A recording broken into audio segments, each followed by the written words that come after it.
Beautiful. So it looks like we're live on YouTube, Facebook. We're here on Zoom. Everyone is joining. Good. All right. Welcome, everyone. We welcome you to this beautiful Sunday, August 14. We have today with us Mr. Mikhail Sergeyev. He has a PhD in religious studies from Temple University from 1997. He is a religion, philosophy, and modern art historian.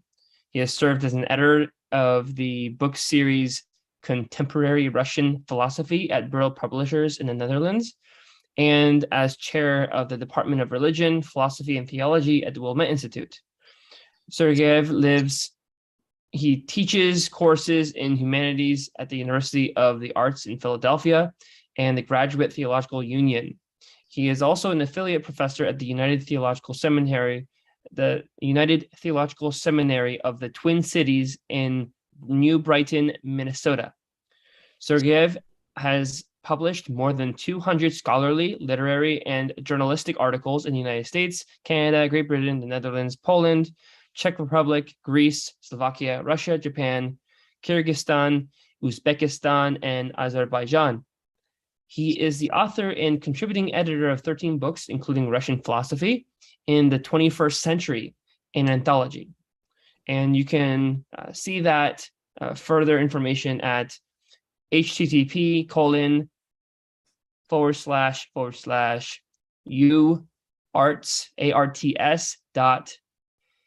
digication.com/M.Sergeyev, MSERGEEV /. So this week's topic, we're going to be talking about Baha'i philosophy and overview. And you can actually purchase a book called Overview, Baha'i Theology and Philosophy, The World of the Baha'i Faith, edited by Robert Stockman. And you can find that online. It's been published. And if you want to purchase a copy of the full publication that we just mentioned, you can go to Routledge.com/The World of the Baha'i Faith /Stockman. There's a whole link. It's very hard for me to actually repeat that for everyone in a short time. So please come to our website, clearwaterbaha'is.org. You can find stuff on this topic. And also, we'll be putting the link to get to these books in the comments section of these videos on YouTube and Facebook. So if you have trouble finding the book, we are very happy to post a link in the comment section of our videos, the description perhaps as well, Jeremiah. I look forward to working with you to do that. We will, of course, respond to your questions. Just come to clearwaterbaha'is.org if you have trouble finding them. With that being said, Mr. Mikhail, thank you for joining us today. We look forward to your beautiful presentation. Thank you very much for inviting me. And can I share my screen now? Yes, please do.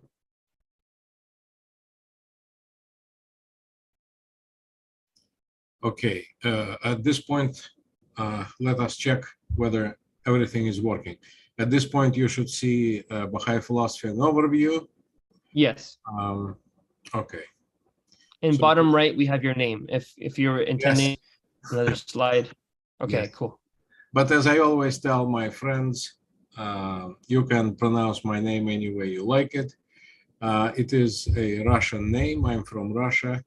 But I came to the United States more than 30 years ago, even before the collapse of the Soviet Union. So I haven't been living in Russia for 30 years. So does is the sound okay? Yes, the sound is fine. Thank you for asking. Okay, good. So we can begin. I was told that we could have two options. The first option, I do my presentation for about 1 hour, and then we have a Q&A session. The second option is that I do my presentation, but I break my presentation into several sections, and we may have some questions along the way. So I'm not sure which option is better. So let me try to start, and we'll see how it goes.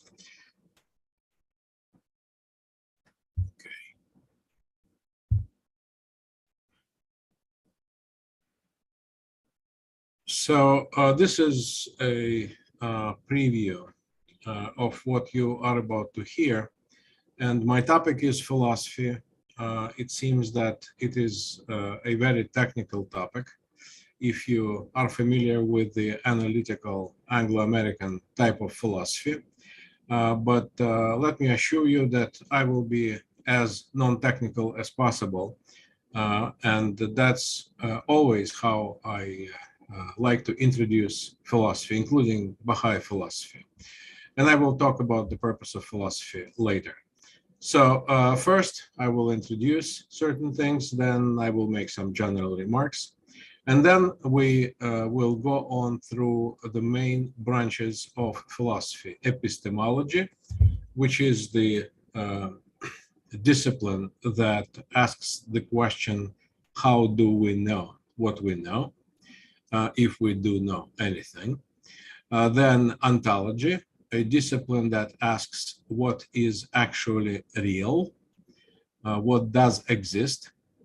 Then prophetology, that may sound like an artificial word. It comes from the tradition of Islam. And the prophetology, that part of philosophy is asking the question, how is revelation possible? Then historiosophy, another strange word, which simply means philosophy of history. We will be talking about how Baha'is view history. Then politics and society, ethics and aesthetics, and finally, some words in conclusion. So as far as I know, this is the first, well, again, as far as I know, this is the first comprehensive overview of Baha'i philosophy or Baha'i philosophies. So we'll talk about this later. Let me move on. So some introductory words. My presentation, as it was said already, is based on the article, my article, Overview of Theology and Philosophy, which was published in the volume, The World of the Baha'i Faith. I think it is a great volume. I think it is a master volume, created and edited by Robert Stockman and published this year by Routledge. So you can find my full article if you buy the whole book, but the whole book costs a fortune. So if you are interested, particularly in my article, it is available on my website. And here it is. In my presentation, I will avoid extensive quotations. Actually, I will try to avoid quotations. But if you look at the article, you will see all the quotations that I use in order to support my points. Today, for the purpose of presentation, for the purpose of clarity and brevity, I will not do that, but I invite questions about possible sources of my points. And finally, my presentation reflects my personal views on Baha'i philosophy. And it does not express an official position of Baha'i religious authorities on the subject matter. So let's move on to some general remarks. Before we talk about Baha'i philosophy, we have to ask ourselves this basic question: what is philosophy in general? Now, here are two definitions of philosophy. And let me tell you that philosophy is defined and understood by various thinkers, philosophers, non-philosophers in many different ways. So, in fact, the very question of what is philosophy became part of the philosophy itself. The Oxford English Dictionary defines philosophy as a study of the fundamental nature of knowledge, reality, and existence, especially when considered as an academic discipline. Merriam-Webster describes philosophy as a search for a general understanding of values and reality by chiefly speculative rather than observational means. So as you can see, those definitions are pretty vague. And they usually deal with words like general, fundamental, nature, general understanding, etc., etc. I don't think they give us much, but at least they introduce us to the subject matter. Now, the first question that we should ask ourselves is whether philosophy is science or a discipline. Shoghi Effendi, when he is talking about philosophy in one of his letters, says that philosophy is an important discipline. And I think this understanding of philosophy as a discipline is very precise and is better than, calling it a science. Now, why may we think of philosophy as a science? At the dawn of Western philosophy, Aristotle defined philosophy as the first science, or metaphysics as the first science. So he distinguished between specific sciences that deal with various aspects of nature. And then he thought there is a queen of sciences, which he called metaphysics or philosophy.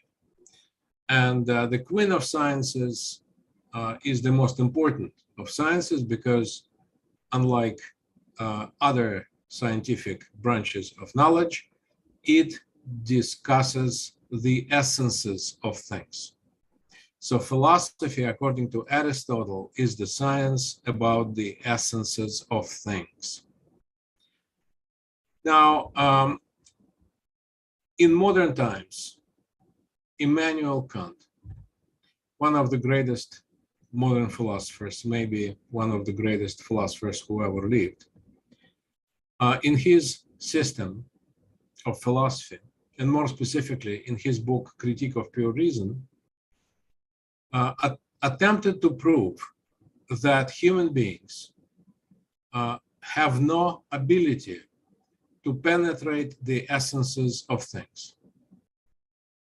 I'm not going to discuss in detail Kant's philosophy because that will lead us astray, away from our topic of today. But this gigantic shift in understanding philosophy happens and continues to be developed in the 19th and 20th century. Philosophy, Western modern philosophy, seems to have lost its original intention that had been formulated by Aristotle. And since science lost this orientation, discovering the essences of things, modern philosophers, keep trying to formulate new purposes for philosophy, a new understanding of philosophy. Now, in my view, in my personal view, philosophy was never a science. And the purpose of philosophy is not knowledge in the way we see scientific pursuit of knowledge and scientific knowledge.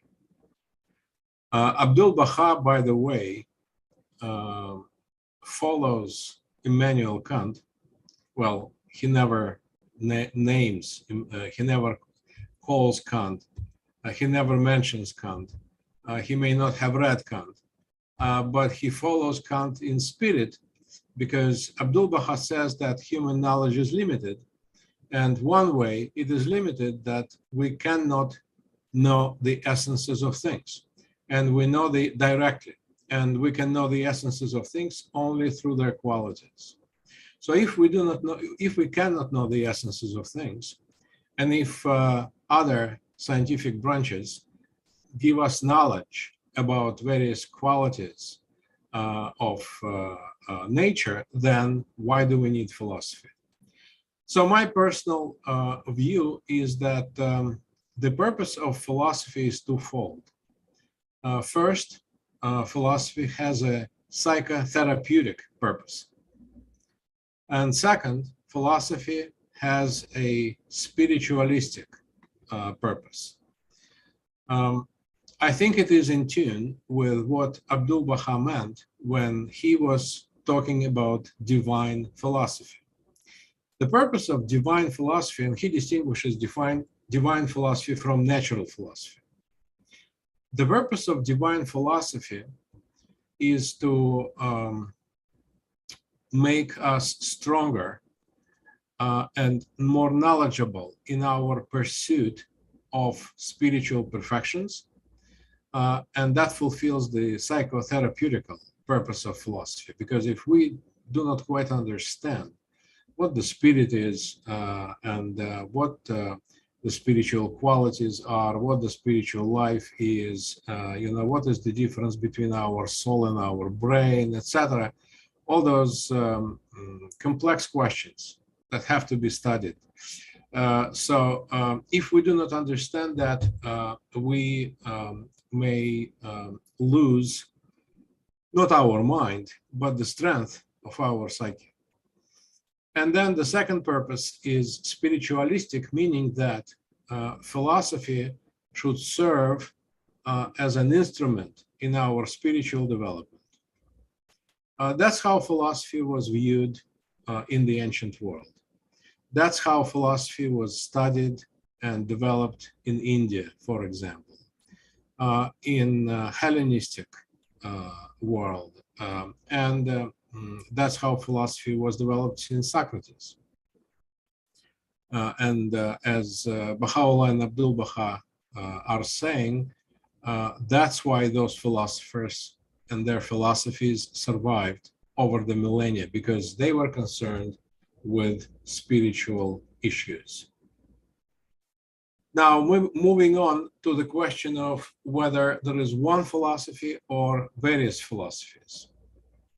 Now, since philosophy is not strict science, and it is not, because there are no laws that philosophy discovers, and there is no progressive development of systems.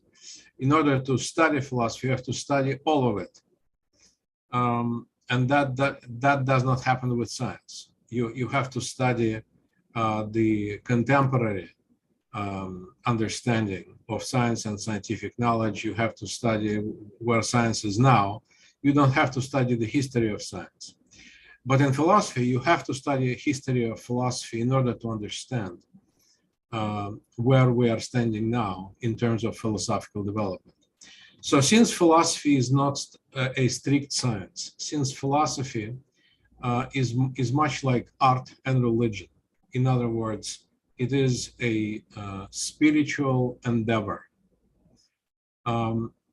Therefore, I don't think we can speak of the Baha'i philosophy, but we may speak later of various Baha'i philosophies, because Baha'i scriptures are so full of meaning and potentialities that they could be the source of various philosophical systems that should not necessarily compete with themselves, but should help various people with various inclinations on their path to spiritual developments.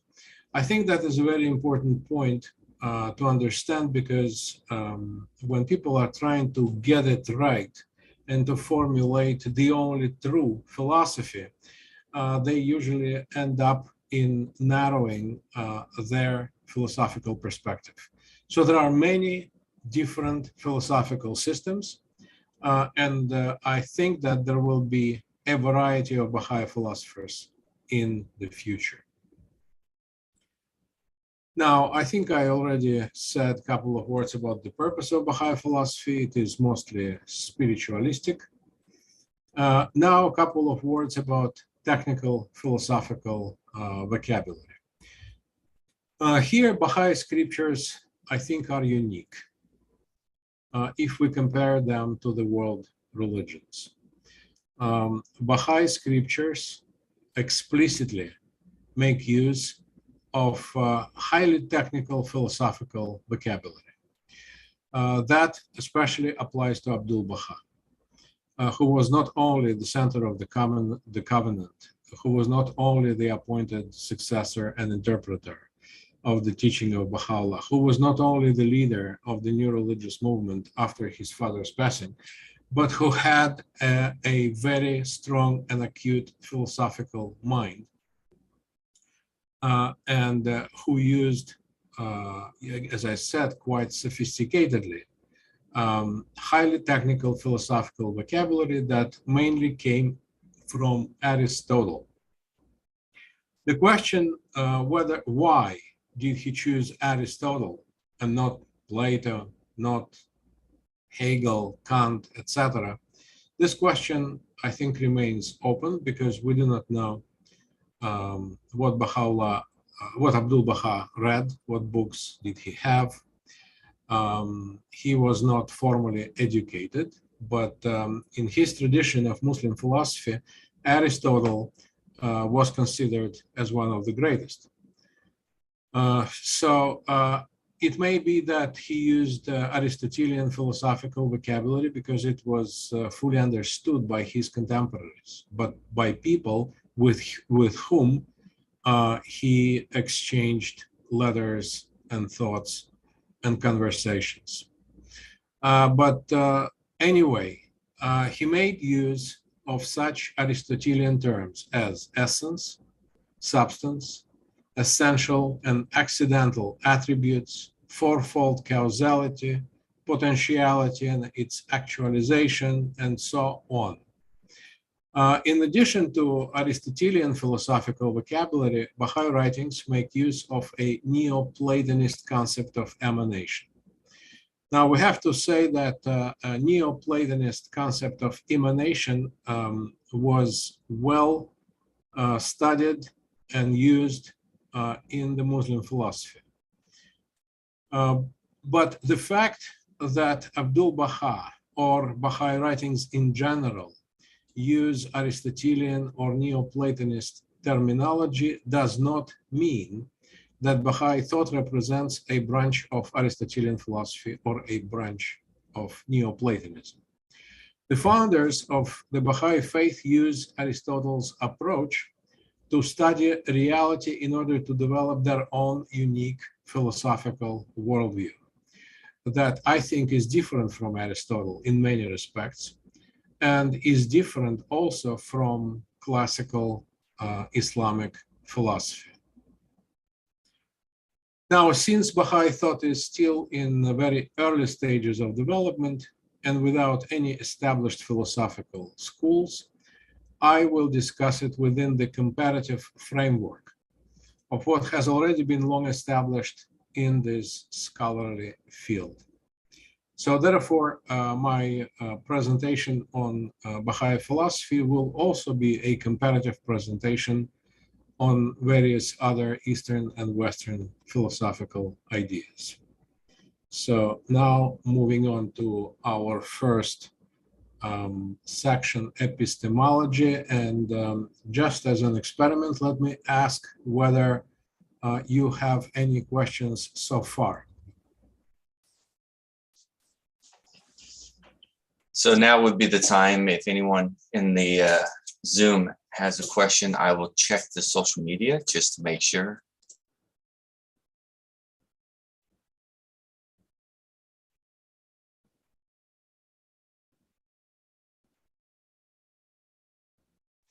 I don't see anything on the social media live stream. So I guess if there's no hands raised, then we can go ahead and continue.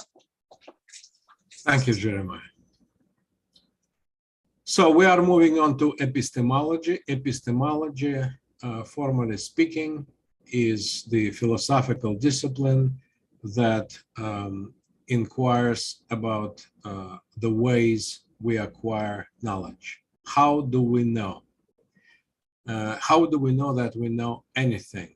What are the sources and the forms of human knowledge?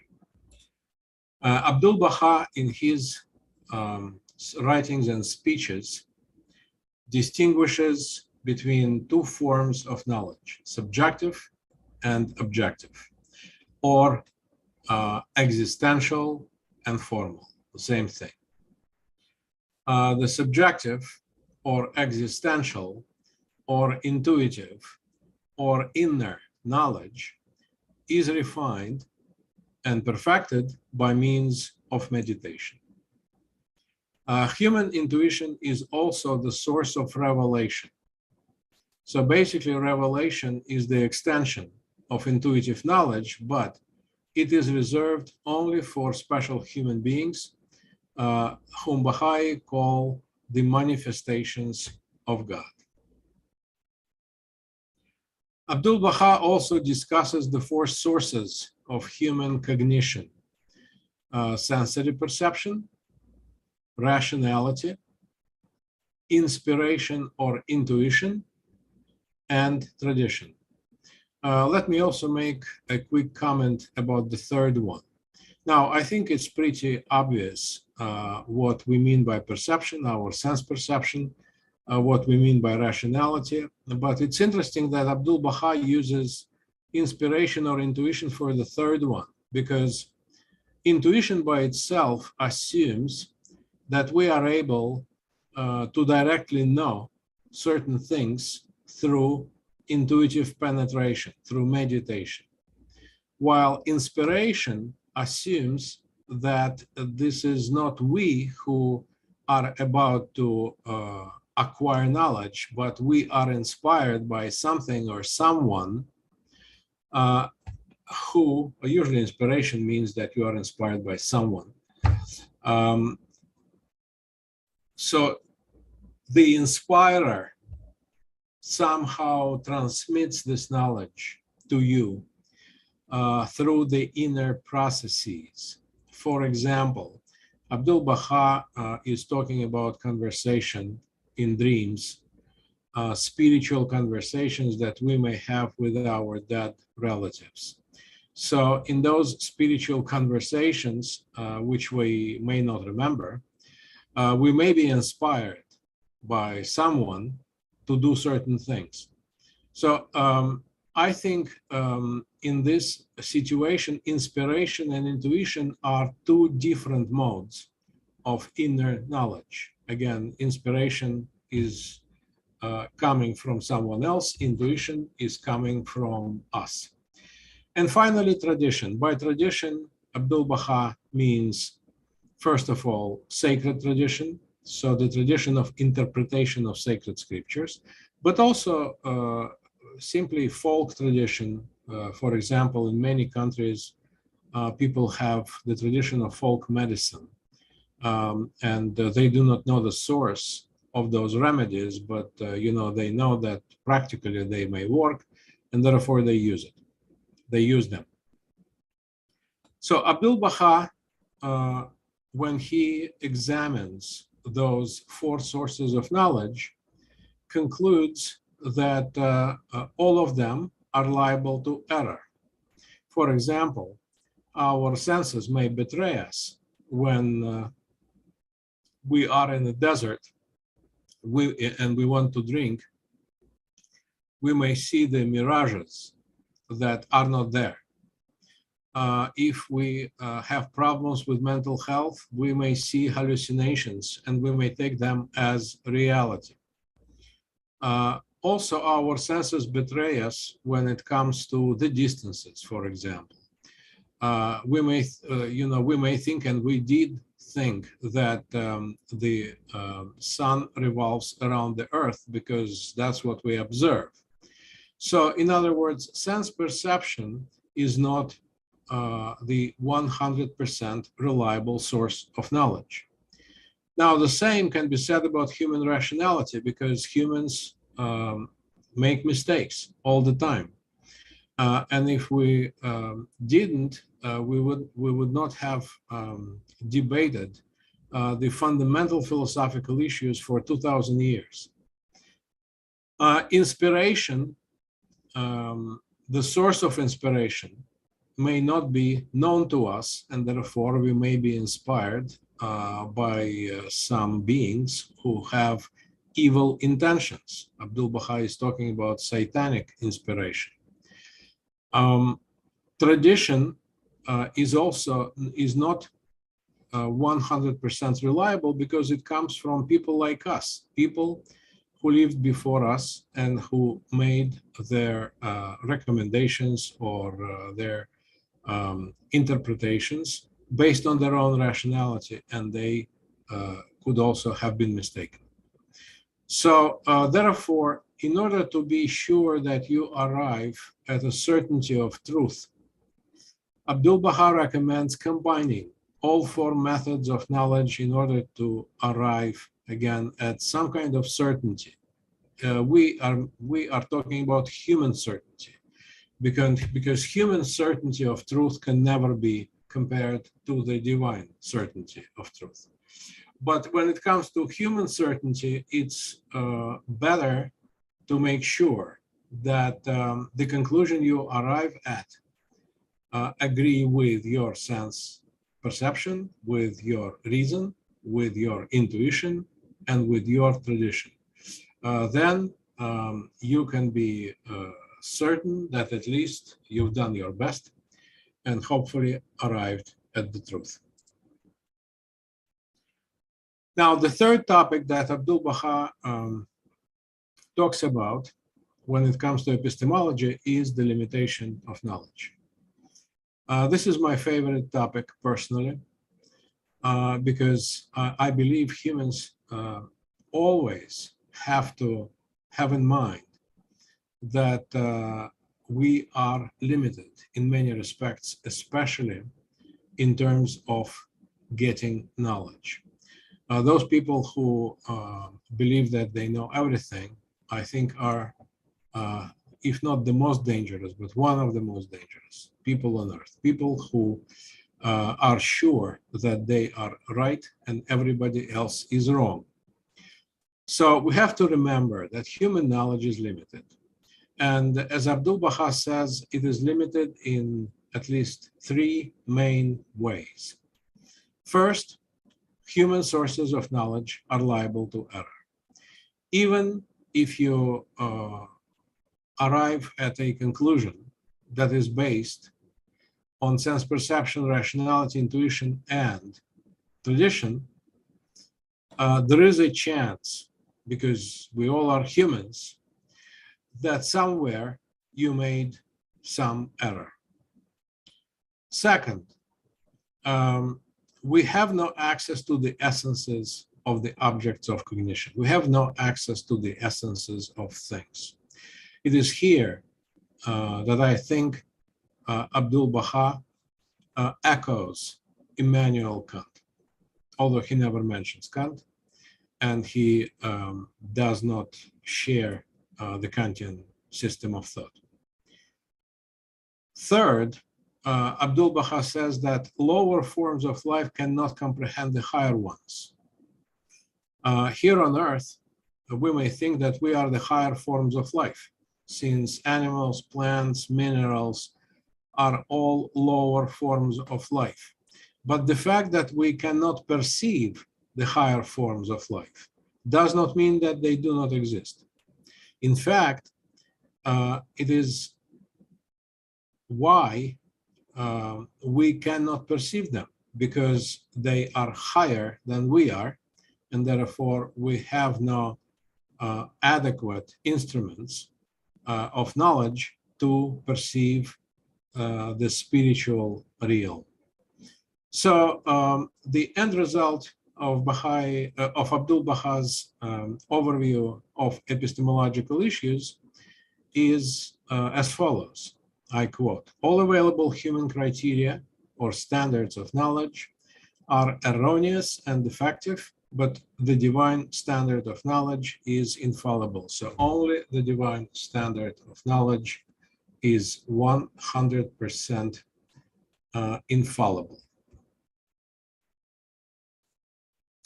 So now we are moving to ontology. I will not ask for questions this time. So maybe after we discuss ontology, we can make a short break and see maybe you have some questions. What is ontology, first of all? Ontology is the branch of philosophy that asks the question, what is reality? Or what does really exist? It may seem like a fully stupid question or foolish question, but we all know that what we see is not what is real. According to our modern science, the sugar is not sweet, the grass is not green, the sky is not blue. Why? Because when we taste the sugar, the sweetness that we feel is not the property of sugar, but it is the property of the brain that uses certain mechanisms to turn on the perceptor that gives us the feeling of sweetness. And if those perceptors are not working in the right way, we may taste sugar and feel that it is sour. People who do not recognize color cannot see the blue sky, etc. So what we see is not what really exists. And philosophers realized that long time ago. So in the history of philosophy, there are three main types of ontologies or ontological systems. They are called monism, dualism, and pluralism. A monist philosophy is trying to reduce all the multiplicity of objects that we encounter in this world to only one. Not necessarily God.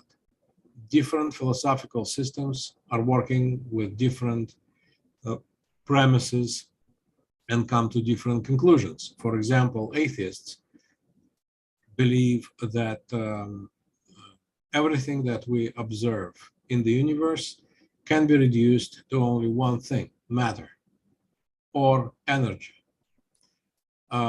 Chinese philosophers of Taoism believe that everything can be reduced to Tao, but no one knows what Tao is, because Tao is an entity that denies any definition, etc. So when you have a philosophy that is reducing all the multiplicity of objects into one thing, you have monism. Now, dualism does the same, but comes to the duality. For example, a philosophy that says all visible and invisible objects can be reduced to spirit and matter would be a dualistic philosophy. Or a system, a Chinese philosophy of yin and yang, presupposes that our universe can never be reduced to one principle. It always goes in pairs. Whereas yin, there is yang, etc. And finally, pluralism. Pluralist philosophy affirms that you cannot reduce the multiplicity of our perceived objects in the universe to anything that is one. So from the perspective of the history of philosophy, Baha'i ontology offers a comprehensive and conciliatory approach by accommodating all those three types of ontological traditions. So that's why I personally call Baha'i ontology relativistic, but relativistic not in a negative sense that it relativizes those types of ontologies, but relativistic in a synthesizing sense, in the sense of wisdom that sees all those three types from three different perspectives. So let me be more concrete. Abdu'l-Baha says that everything in creation exists in its own right and on its own level. He says that there is no such thing as absolute nothingness. Everything exists. And therefore, we may talk about the irreducible nature of multiplicity, which is the hallmark of pluralism. However, among those things that exist, there is God. And in comparison to the Almighty, no part of creation could really claim true existence. So yes, we all exist in our own right, but our existence in comparison with God's existence is like non-existence. So therefore, if you look at the world from this perspective, you will develop a monist philosophy that says that God only exists and everyone else simply shares certain portions of this pre-existent and eternal creator.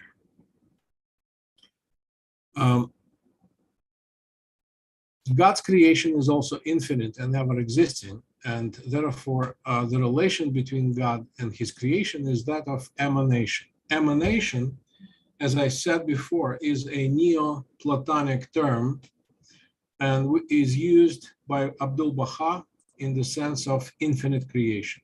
Emanation is infinite creation, creation that never stops.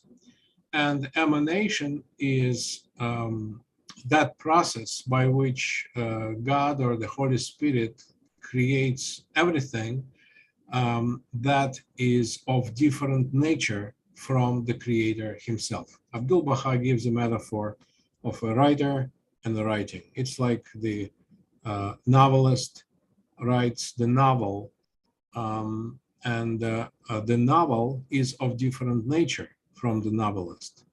However, the novelist is the author of the novel and has full knowledge of how the novel will develop.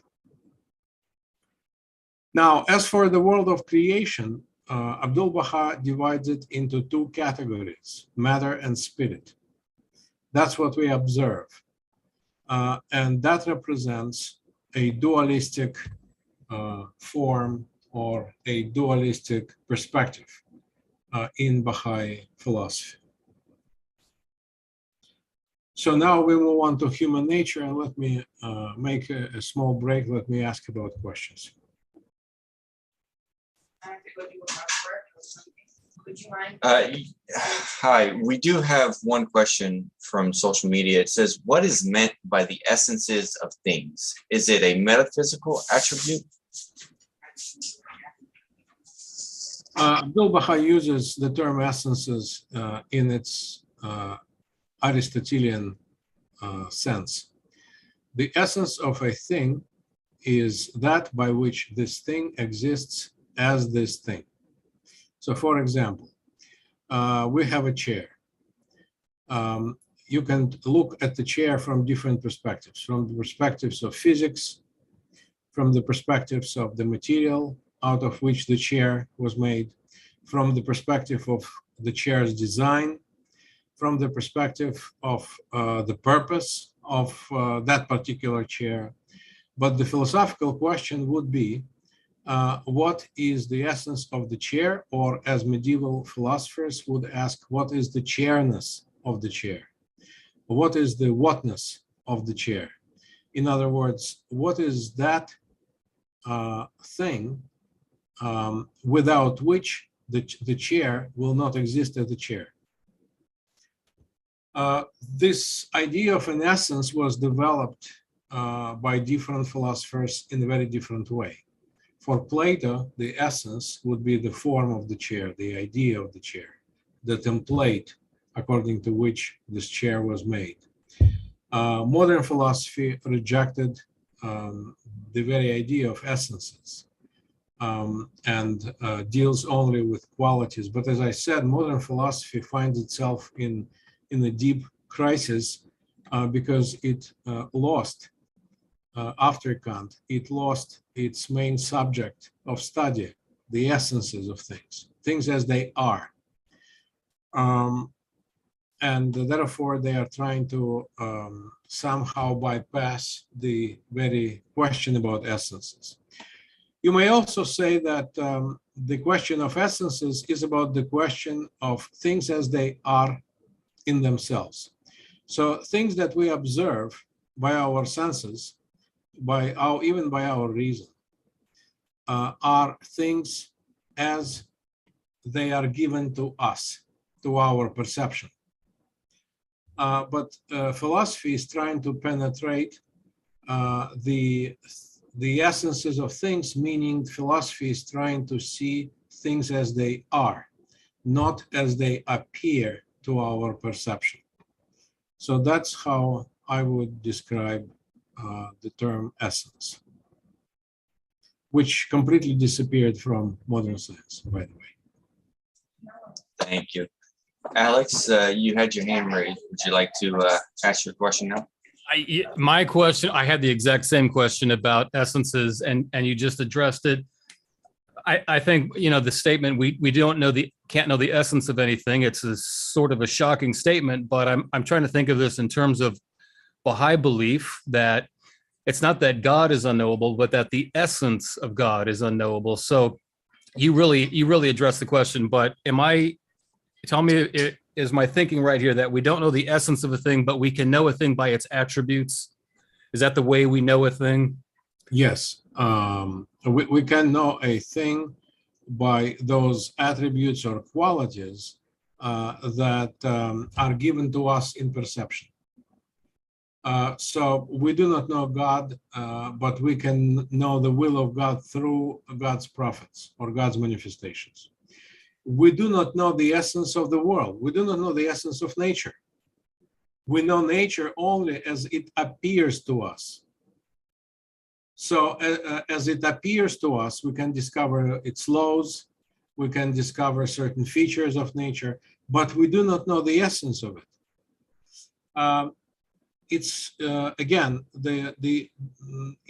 as I understand it, the world we live in may be very different from how we perceive it, because we perceive it the way our brain is functioning. But our brain is a certain device that gives us ability to perceive the world in a certain way. However, when we die and our spiritual senses develop, we may encounter a totally different world that would also include the material world we live in now. Because again, what we call matter is simply a reality that we discover through our senses and reason, and our senses and reason are limited. So the world we live in may be the spiritual world, and angels or spiritual beings may be around us, but we have no way to perceive them. That's, I think, what Baha'i teachings call the essences of things. We do not know what things really are. We operate only within the limits of our sensory perception and rationality. I think this is a very liberating thought, actually, because it's very difficult. It's very difficult to live when you think that you know everything, and this is the only world we live in.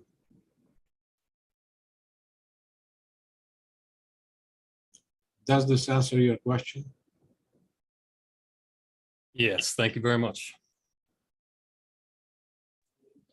Let's go ahead and continue on with the presentation, and we can stop again if we need to. Yeah, okay. So let us move on to anthropology. Anthropology is a scholarly word for philosophy of human nature. And religious philosophy, no matter what religion we discuss, usually asserts that human beings possess both a physical body and a spiritual soul or eternal soul. In addition, various thinkers have argued that humans are either good by nature or evil by nature, or both good and evil, or neither good nor evil. These are all possible ways to describe our nature. So, for example, Christianity teaches about the original sin, that we are evil, not by original nature, but after the fall of Adam and Eve. Let's say Plato and Aristotle teach that our nature is originally good. And so is Mencius, the disciple of Confucius. Some philosophers, like Jewish rabbis, tell us that humans have both good and evil impulses, and we always have to choose between the two. And sometimes we choose good, sometimes we choose evil, and that's how we progress or regress. That's how we learn from our mistakes. And finally, John Locke, the father of modern liberalism, proposed his own theory that we are born as tabula rasa, meaning blank slate, neither good nor evil. And we become good and evil, and we accumulate our knowledge through our experience, external experience, and communication with other people. So what do Baha'i teachings say about human nature and goodness or not goodness of it? As in previous cases, Baha'i teachings accommodate all of those approaches. So that they present a complex philosophy by distinguishing between humans' perfect divine origin and foundation. So we may say that all humans are by nature good and perfect when it comes to their divine origin. Then it's meaning human nature's susceptibility to evil regarding inherited and material aspects, which means that all of us inherit certain traits from our parents, and some of the traits of our characters may be weak, and therefore we will be susceptible to evil things. Where, for example, we all know that if our parents were alcoholic,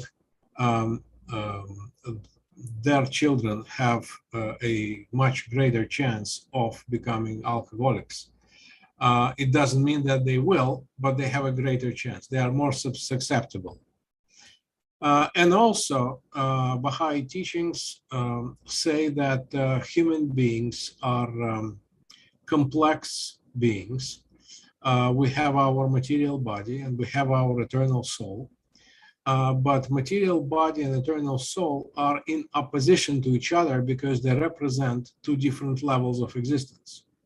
So we are at the border between materiality and spirituality. What is perfect for our body is evil for our soul. What is perfect for our soul is maybe highly disliked by our material nature. So therefore, this opposition between body and soul or spirit, our material level of existence, also makes us susceptible to evil. And from this perspective, we may say that we may be evil, and we are both good and evil, depending on how we live our life. And finally, Baha'i teachings assert neutrality when it comes to personal choices in education. Abdul Baha stresses the importance of education because education can overcome the inherited traits, the education can overcome many weaknesses that we experience in our lives. So when it comes to our personal choices, our nature is neutral because our moral choice is always within our reach. Now, next point, which is, I think, is extremely important for contemporary discussion of transhumanism and singularity, those desires, intentions to merge computer technology with human biology. This is a cutting-edge Western thought. If you, I'm pretty sure you've read something about that, but I would recommend Ray Kurzweil, a contemporary American inventor, genius, who invented the keyboard among many other things, and who is a best-selling author. He talks about these topics, and actually, I would argue with him. So the Baha'i writings offer a distinctive philosophy of mind by distinguishing the human body, mind, and spirit from each other. The mind, which is associated with the brain, serves as an interface between the rational soul or spirit and the physical body. So when the body deteriorates, the powers of our human mind weaken. And that's what explains mental illnesses like Alzheimer's and Parkinson's, etc., etc. But it does not mean that the soul, which is not material but spiritual, is in any way affected by our mind weakening, because the soul is the source of those powers and it remains intact no matter what kind of suffering and illness we undergo in our material body. I think this distinction between mind and soul is extremely important, first of all, in psychotherapy, because when you come to psychotherapy and your psychotherapist is trying to basically change your mind and your attitudes, you have to realize that the psychotherapist is not involved with your spirituality, with your soul. The psychotherapist is involved with your brain, which is the transmitter of the powers of the soul, and the powers of the soul are your mind. And second, the distinction between the mind and the soul is crucial when we are trying to understand what will happen when robots will be smarter than us. The idea that machines are running faster than we do, or playing chess better than we do, or lift weights heavier than we do, does not bother us, because we associate our identity not with our hands, not with our capacity to run, not even with our capacity to play chess. We associate our identity with our thoughts. And when people like Ray Kurzweil tell us that there will come a time when the robots will be smarter than we are, that may create an illusion that we actually invented a being that is higher than we are. Now, this is an illusion because our thinking process, which is related to our brain, is not what we call I or myself. It is simply the power of the soul that is transmitted through the brain, which is a complex organ. And the fact that we may create some robots that are smarter than we are simply tells us that we are more than our thoughts, that we have capacities, spiritual capacities that transcend the mental capacities of our brain, including our rational abilities. And I think that is very, very important to understand. Now, before we talk about prophetology, any questions about human nature?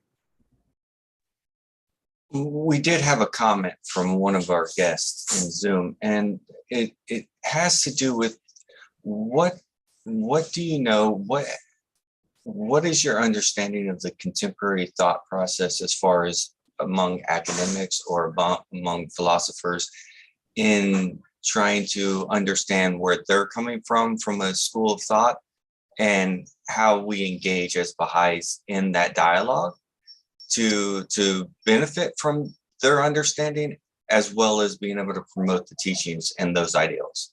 Like, where's the mutual exchange? And do you know of any contemporary, whether it's among mathematicians, whether it's among philosophers or physicists, or any spectrum of understanding, where we're making inroads and where some of those concepts and those understandings and that knowledge base is being applied within the framework of the faith and the writings? Look, first of all, let me say that I'm not a math person, although I did well in math in high school, extremely well. But it was about 50 years ago, and I'm not following mathematicians. I admire them, but I cannot say anything about math. And actually, I cannot say much about science because knowledge is so broad nowadays that you have to concentrate on certain issues in a certain field. My field is philosophy and religion. I can say, however, about human nature and philosophy of mind, because this branch of philosophy is at the intersection between science, technology, and philosophy. It is getting more and more practical because now we can already imitate our feelings. We are close to being able to download bits of memories. We can now interact with brain. We can put some chips in the brain, and a person who has no ability to move their legs or arms can use this chip, and by the power of their thought could move and do something. So it is getting closer and closer to creating an artificial intelligence. And I think that is the most promising and the most fascinating field of science nowadays, at least for me, the merging of human biology and computer technology. Obviously, when I talk about biology, I'm talking about neurobiology, creation of artificial neural networks. Now, here is the concept, the basic concept, which is accepted by most scientists who work in this field, including Ray Kurzweil, whom I mentioned. This concept of human nature was developed by John Locke, who also thought about tabula rasa. But he thought of human nature being how shall I put it? A cluster of psychological thoughts and memories that we develop throughout our whole life, that is supported by the brain.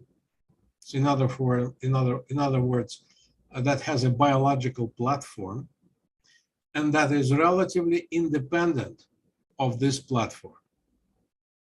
This idea of human nature is a working hypothesis for most of contemporary scientists who work on artificial intelligence.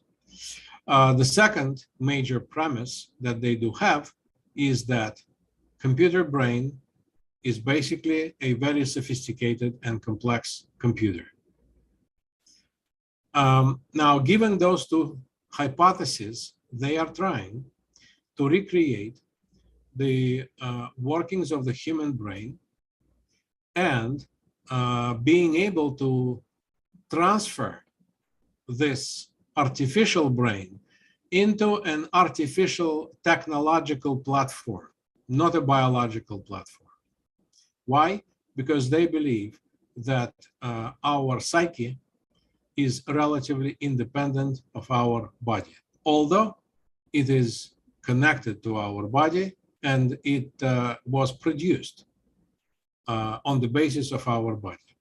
So as a result of those two hypotheses, they believe that when they are able to do that, they will be able to prolong human life indefinitely, because we may be able to download to a computer, a technological platform, the whole content of our brain, including our memories, including our feelings, including our even subconsciousness maybe, and therefore we could reproduce ourselves as robots.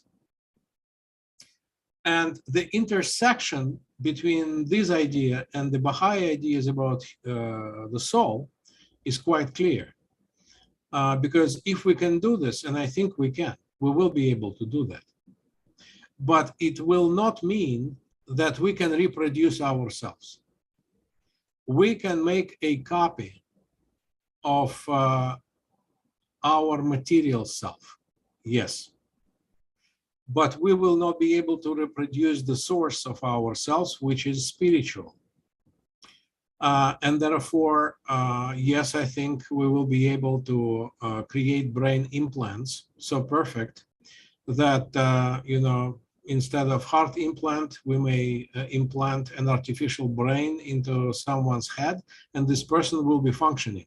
But he or she will not be functioning because we recreated this person. He or she will be functioning because this artificial brain will be able to retain connection to the spiritual soul. So, in other words, Baha'i views, which are not only Baha'i views, they are, generally speaking, religious views. Hinduism, Islam, Christianity, Judaism, they all are teaching the same here, that our soul is spiritual, not material. This religious conception of human nature is radically opposed to contemporary secular idea of human nature, which was proposed by John Locke. Yes, this is the intersection that will be very fruitful, but at this point, it is purely theoretical. When we come to the point when we can actually recreate the complexity of the human brain, I think humans will realize that human brain is not what we call ourselves. Have I answered this question at least partially? I think in the concept of how it follows along the context of the historical analysis from a timeline perspective of how these ideas came to be, you've answered it. I think the question is more along the lines of, what are we right now currently, how are we engaging with contemporary thought leaders, and how those thoughts are being influenced both in the religious community and outside of the religious community, and how they play with each other, and whether or not there's any chance that there will be some unification in regards to that, or are we just along these two separate endeavors? Look, there are many intellectual leaders, let's say in the United States, and you can dialogue with them simply by writing a paper and sending this paper to them, or going to the conference, engaging in dialogue. For example, after the collapse of the Soviet Union in the United States, Samuel Huntington and Francis Fukuyama published their famous two books, Huntington about the conflict of civilizations and Fukuyama about the end of history. Two different visions of American democracy. Fukuyama promoted the idea that American democracy is the ultimate end of history because it is the best way to organize human affairs. And Huntington telling us that the American democracy is unique to the West. It cannot be transported or transplanted into other parts of the world. That we should, take it easy and trying to coexist. So, for example, here we have a philosophy of history, and Baha'is do have their own philosophy of history, and we may engage, of course, and we do engage with them, if not personally, face to face, but intellectually by using their concepts and agreeing with certain parts of them and disagreeing with others. This is a common intellectual process that is going on in many fields. In fact, the book series that I'm publishing, the Global Faith book series, has this very purpose. I'm trying to collect all the articles by Baha'i scholars on certain topics. For example, we published a book on Baha'i Epistemology. On certain topics, give the reader the overall understanding of where Baha'is are standing in this particular topic, what has been written, what has been addressed, what contemporary thinkers have been criticized or not criticized, etc. So that from that point on, we can move forward and engage even more with contemporary intellectual leaders.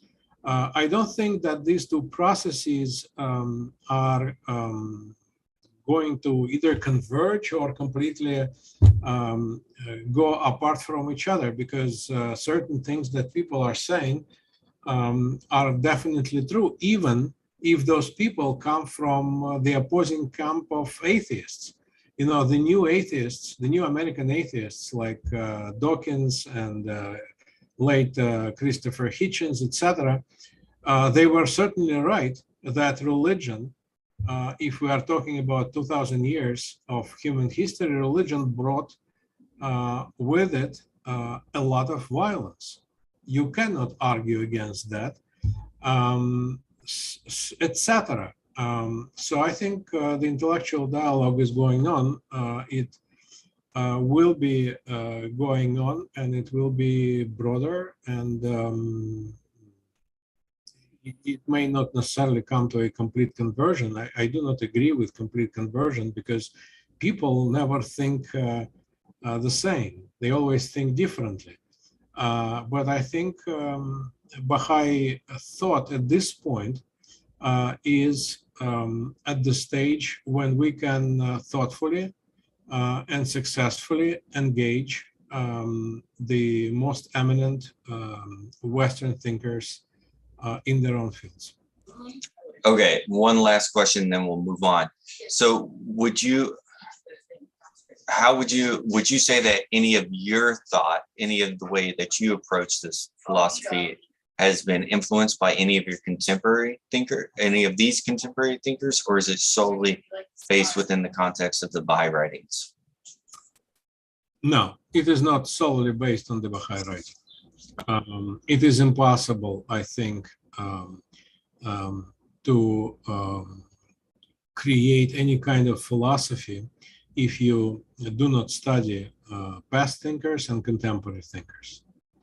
I think it's a very narrow-minded approach, even if you believe that Baha'i philosophy is divinely inspired, because divine inspiration comes in such a form as to contain the potentialities of many ideas and many philosophies and many schools of thoughts. We know that every religion produced dozens schools of thought that coexisted with each other.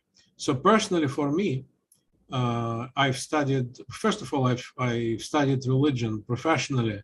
I have a PhD in the history of religions.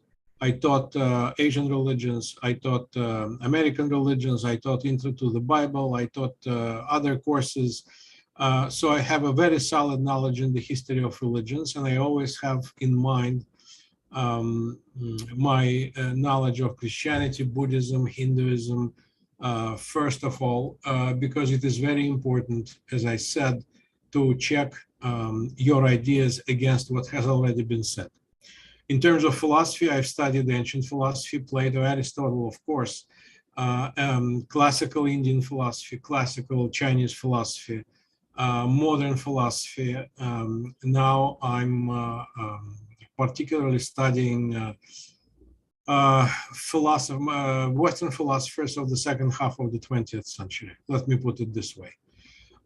So yes, and plus I always remember Shoghi Effendi, who said that the purpose of philosophy is to rethink, reinterpret the Baha'i teachings in terms of contemporary intellectual situation.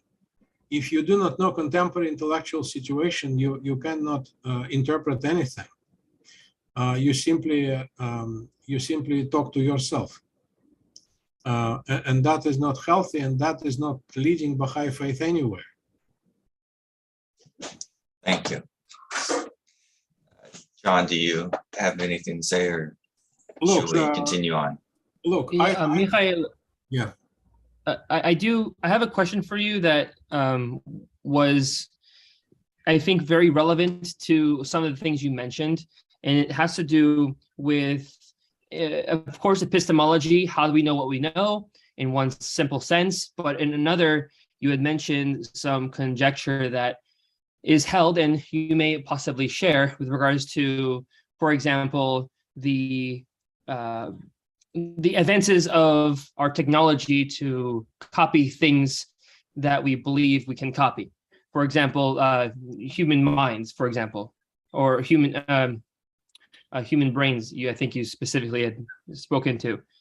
This comes to a dilemma of expression versus conjecture, or deduction versus induction.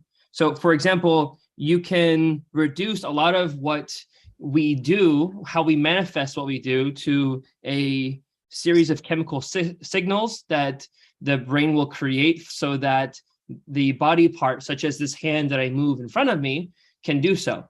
So you are able to, of course, create electrical signals through your biological processes, and then it allows for movement to occur.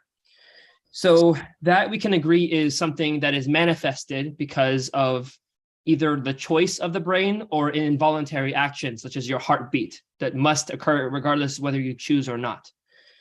Of course, we can talk about the physical manifestations, but the essences and what is not expressed is equally present, but yet not there.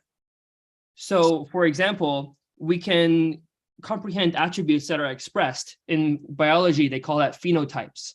However, the recessive traits that may compose your genotype, what your genetic material may contain, may not ever be expressed in your lifetime, and may be something that's passed on through inheritance, as you had mentioned, inheritance versus what is learned. Our behavior, of course, can change, but it is still upon a stimulus of our environment, subject to that stimulus for what you may have or may not have to be expressed upon that moment. For example, you could raise a pig in a domestic environment. You never know they can grow tusks. You never know that it can grow anything if you've never seen a wild boar. But if you let that pig out into the wilds, that pig becomes wild.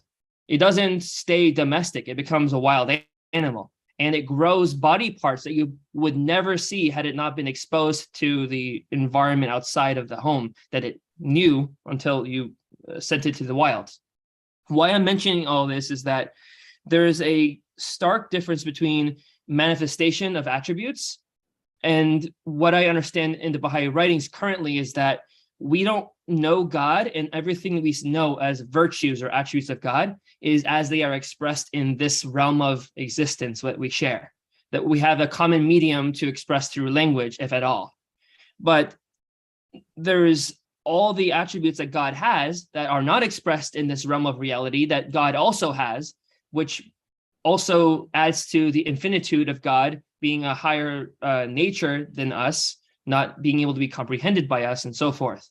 I mention this because there's this saying that I'm going to paraphrase, that once you've known yourself, you've known God. And I feel that this saying very much encapsulates the knowledge of oneself being also unattainable. So therefore, if I'm unable to know myself, that is not my ego per se, but my soul, my spirit, I don't, even if we were to develop a completely new human body, I don't envision, despite all the tools we may develop to either address our enhanced expression in this world, or to replace body parts where we would want to express ourselves with them, I don't see that ever being able to actually develop a true copy of a human being in any sense, in the context that looking at what is manifested may not even be half the story of what it means to be human.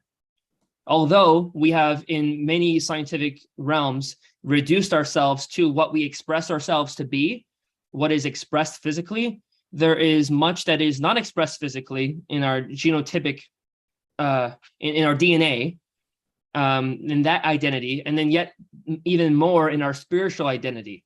The idea in the Baha'i writings that we are tested in this world. There's this idea that with fire, the gold is tested, and that we as human beings are tested with gold itself. So the very presence or lack thereof of resources in our life, meaning money, water, food, all of these things that if we're left without it may cause us to be in a situation where we may contemplate stealing someone else's things.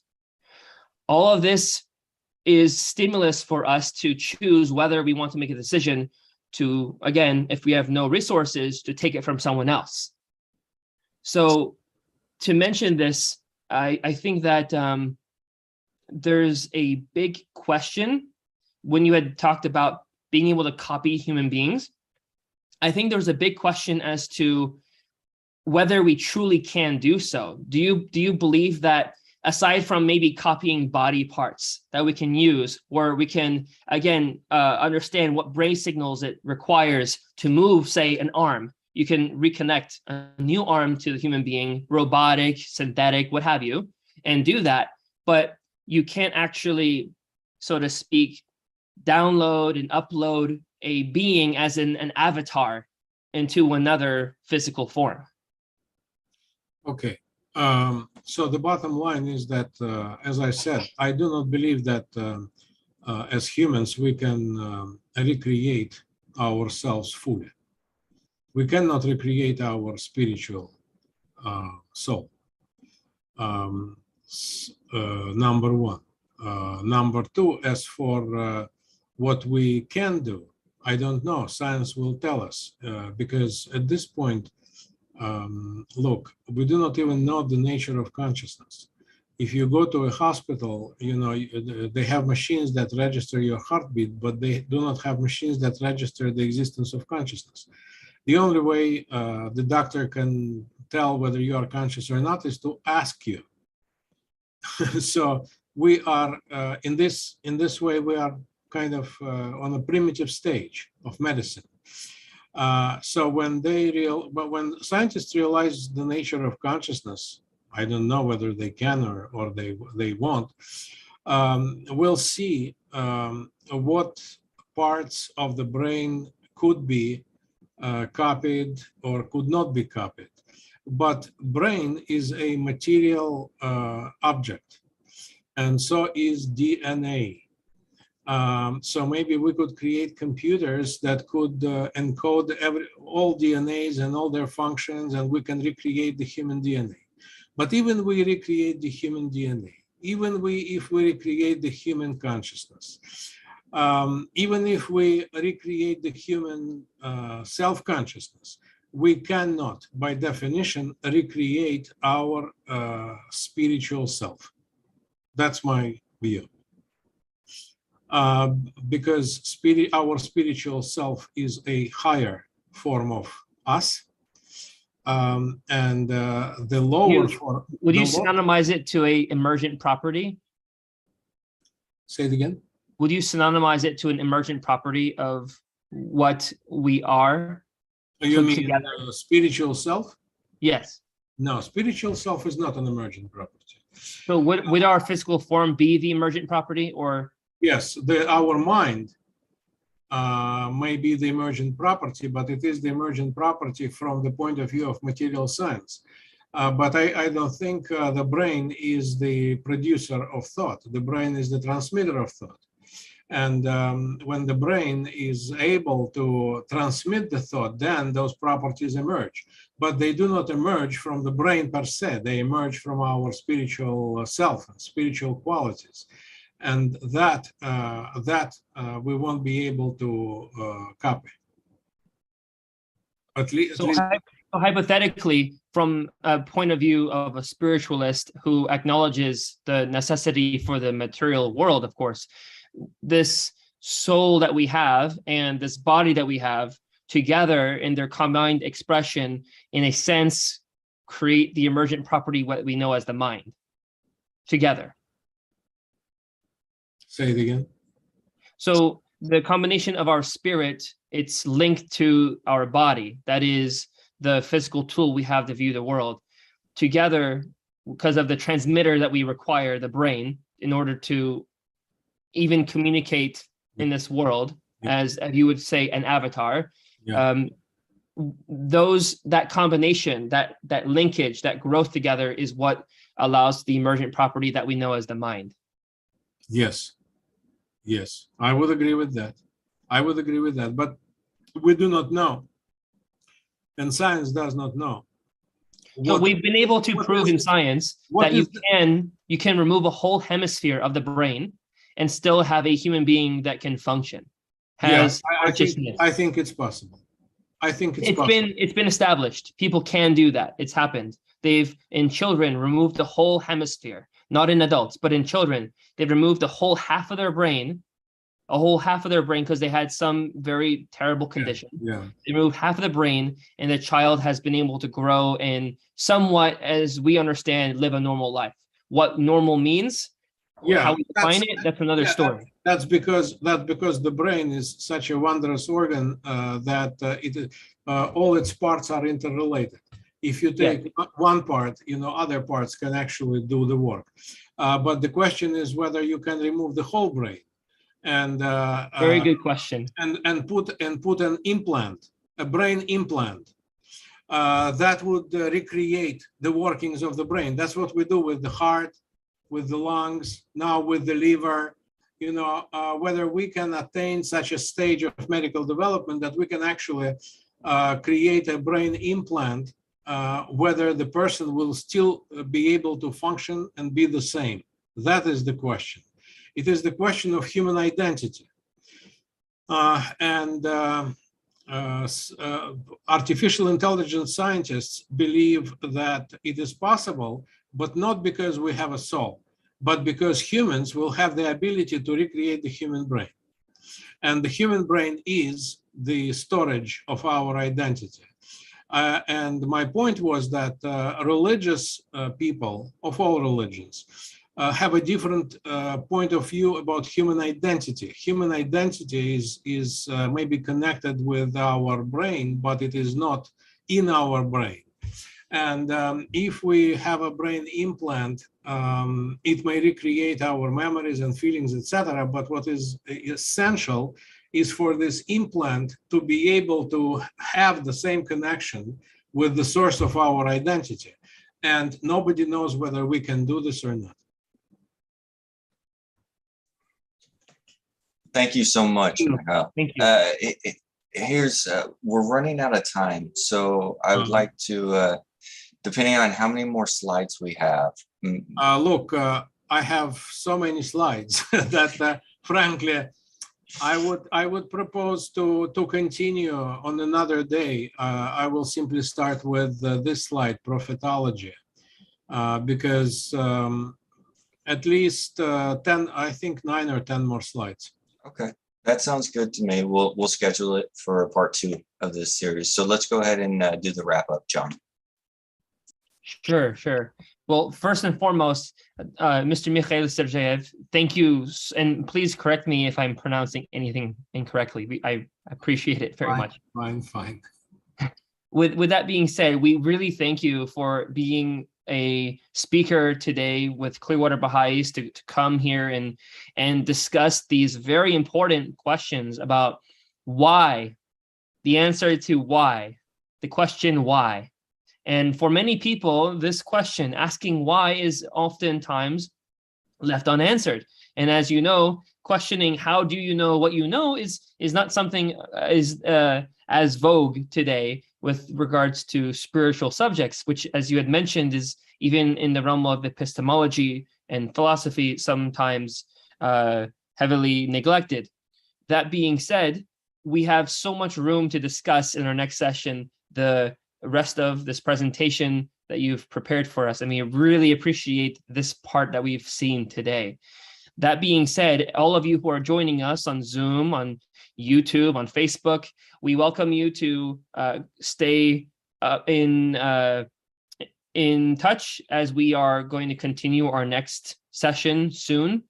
We have, of course, in the comment section and in the description of the videos on YouTube and on Facebook, the links for the materials that we were referring to in the beginning. We're posting them there. We appreciate your patience.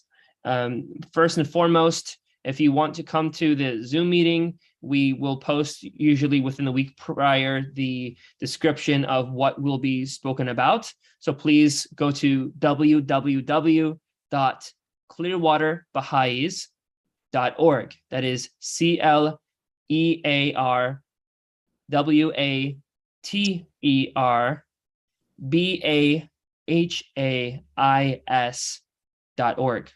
And if for whatever reason I misspelled it, I'm not reading off a screen, I'm saying it from memory, my apologies.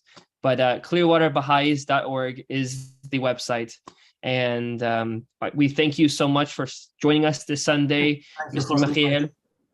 Do you have any closing words you'd like to discuss? Thank you for inviting me. I did not anticipate so many questions, and it is great. The more questions, the better.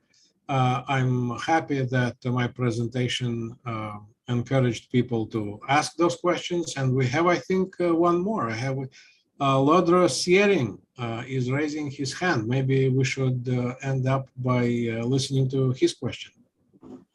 I just wanted to ask you earlier if you're familiar with the Austrian physicist Anton Zeilinger and his teams of experiments over the last decade, which have pretty conclusively falsified local realism. Because so much of the presupposition of, like, say, the discussion that John added is based on things that we now know have been scientifically disproven. Material reality simply does not exist in the way that we naively assume it to exist. We know this through the amount of experimentation have taken Bill's inequality to, these experiments are really as good as it gets. So could you please? And let me just finish, and then you can respond, because I think you have a lot to say on this, or you have something to respond to this. So whatever the Baha'i faith means by material reality, it can't be what we naively assume it to mean, right? And that adds a whole nother dimension to the discussion. But it's something that's kind of on the cutting edge, and it hasn't filtered into, like, layman's understanding of reality. And I think that it doesn't allow us to really get to the point that we could be getting to if we just understand that even though the world, for a variety of reasons, is stuck on materialism, that scientifically it's an untenable belief system. Did I hear you mentioning Lenin? No, I said Anton Zeilinger. Yeah. Anton Zeilinger. Is that the experiments? Sorry. Would you? Anton Zeilinger is the scientist that has these experiments. Is that correct? Yeah, he's an Australian physicist, Austrian physicist. He actually has a whole a team, and basically from 2006 through the teens, he's done a lot of experiments carrying out what builds inequality, which technically tests local realism, saying, which is the way. Yeah. Anyway,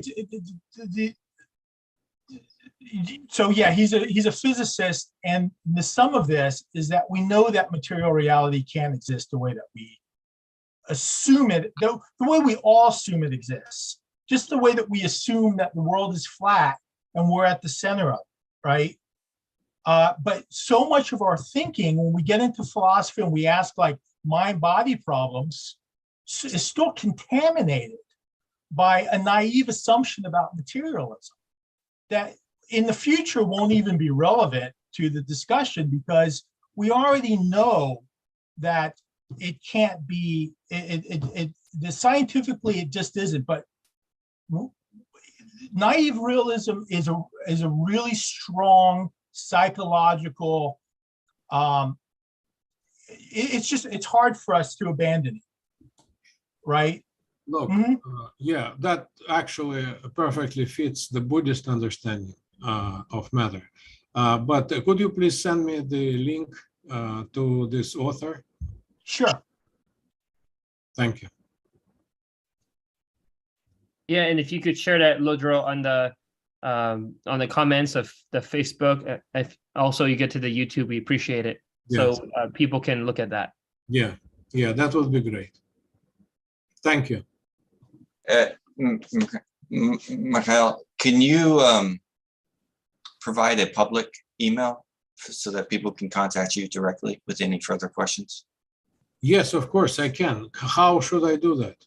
You can just say it right now, and then I'll be sure to add it on the videos. Can I simply put it in the chat? Yes, you can, and we can read it out. Yes, no problem. So Jeremiah, please be sure to copy the email he's pasting right now before we close up. So it's msergeev@comcast.net. It's msergeev@comcast.net. Thank you so much for joining us today, everyone. And repeat it again, please. Okay. It is MS It's where do I post this? ER MSERGEEV at comcast.net. MSERGEEV at COMCAST.net. Lodro, to answer your question, just post it on the YouTube if you're able to get onto the YouTube, and then we can transpose that to the Facebook.